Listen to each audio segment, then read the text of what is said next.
दोस्तों आज है 11 अगस्त 2020 और बात करते हैं आज के अखबारों की प्रमुख खबरों के बारे में। और पहली खबर में लेबनान में विरोध प्रदर्शन के बीच मंत्रिमंडल का इस्तीफा हो गया है। मैं आप लोग को बता दूं कि बेरूत में हुए धमाके के बाद पूरे देश में विरोध प्रदर्शन का दौर शुरू हो गया था और इससे सरकार पर दबाव बढ़ने लगा। आखिरकार घटना को लेकर लेबनान में प्रधानमंत्री सहित मंत्रिमंडल ने सोमवार को इस्तीफा दे दिया है और वहां के प्रधानमंत्री हसन रियाब जल्द ही इसकी घोषणा करने वाले हैं। स्वास्थ्य मंत्री हमाद ने कहा है कि दियाब मंत्रिमंडल के इस्तीफे को पेश करने के लिए राष्ट्रपति महल जाने वाले हैं। देश में 155 से ज्यादा लोगों की जान लेने वाले धमाके की जांच में सरकारी महकमे की लापरवाही और सरकार की योग्यता को लेकर सवाल उठने लगे थे, तो एक एक मंत्रियों ने इस्तीफा देना शुरू कर दिया था और मीडिया रिपोर्ट के मुताबिक सोमवार रात तक सरकार के केयर टेकर की भूमिका में आ जाएगी।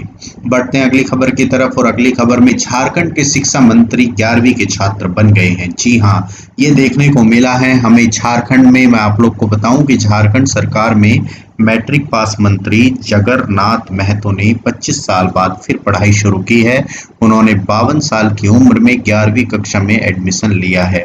अपने ही डुमरी विधानसभा क्षेत्र के देवी महतो स्मारक इंटर महाविद्यालय में उन्होंने सोमवार को आर्ट संकाय में 11वीं कक्षा में नामांकन कराया है और उनका ऐच्छिक विषय राजनीति शास्त्र रहेगा। मंत्री का कहना है कि शिक्षा प्राप्त करने की कोई उम्र नहीं होती। साथ ही लोग आलोचना कर रहे थे कि मैट्रिक पास को मंत्री क्यों बनाया गया है, तो ये उनके लिए एक जवाब होगा। मंत्री सोमवार को कॉलेज पहुंचे, फिर कार्यालय कक्ष में जाकर नामांकन फॉर्म लिया, फार्म भरा, फोटो चिपकाया और खुद छात्र की तरह सोशल डिस्टेंसिंग का पालन कर काउंटर पर लाइन में लग गए। 1100 रुपये का चालान उन्होंने इसमें जमा कराया, जो एक शुल्क था। मैं आप लोग को बताऊं कि ये 52 साल की उम्र में 25 साल बाद फिर पढ़ाई शुरू करने का एक अजीब उदाहरण है। बढ़ते हैं अगली खबर की तरफ और अगली खबर में दिल्ली में कोरोना हराने में सक्षम रहा है। मैं आप लोग को बताऊं कि दिल्ली कोरोना महामारी को हराने में देश भर में सबसे आगे है। एक वक्त था कि दिल्ली सबसे आगे थी मरीजों की संख्या की बढ़ोतरी में, लेकिन राजधानी में सोमवार को स्वस्थ होने वालों की दर 91% पहुंच गई है। वहीं देश में लगातार बढ़ रहे मामलों के बीच स्वस्थ होने वालों का आंकड़ा 15 लाख को पार कर गया है और राजधानी के स्वास्थ्य विभाग के मुताबिक 31 जुलाई से 10 अगस्त के दौरान 10,800 मामले आए हैं और इतने ही मरीज ठीक भी हुए हैं, यानी नए मरीज नहीं बढ़ रहे हैं। इससे रिकवरी दर में इजाफा हो रहा है। दिल्ली में कुल मरीजों की संख्या 1,46,134 है, जबकि 1,31,657 ठीक हो चुके हैं। बढ़ते हैं अगली खबर की तरफ और अगली खबर में कोरोना काल में अमेरिकी अपनी नागरिकता त्याग रहे हैं। एक ऐसा देश जिसकी नागरिकता सब लोग लेना चाहते हैं, लेकिन वहां के नागरिक इसकी नागरिकता को त्याग रहे हैं। सुनने में यह अजीब लग रहा होगा, लेकिन यह सच है। अमेरिका में संक्रमण के डर से बड़ी संख्या में लोग अपनी नागरिकता त्याग रहे हैं। अमेरिकी फर्म की ताजा रिपोर्ट के बाद ये खुलासा हुआ है और रिपोर्ट के मुताबिक 2000 में जहां पूरे साल में सिर्फ 2072 लोगों ने अपनी नागरिकता छोड़ी थी, इस साल सिर्फ 6 महीने में ही 5800 लोग नागरिकता त्याग कर चुके हैं।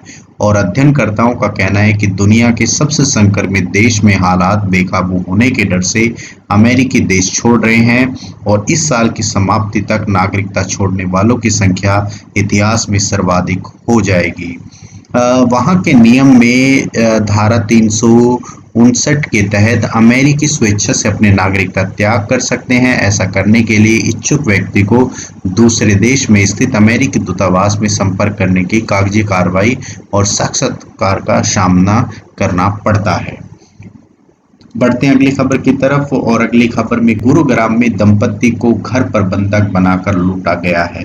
मैं आप लोग को बताऊं कि मिलेनियम सिटी के सबसे पोश इलाके DLF फेज 3 में सेवानिवृत्त शिक्षक दंपति और घरेलू सहायिका को बंधक बनाकर घंटी गैंग ने लूट की वारदात को अंजाम दिया है और सोमवार को दोपहर 3:30 बजे शिक्षक के आवास में 3 हथियारबंद बदमाश घर में घंटी बजाकर घुसे थे।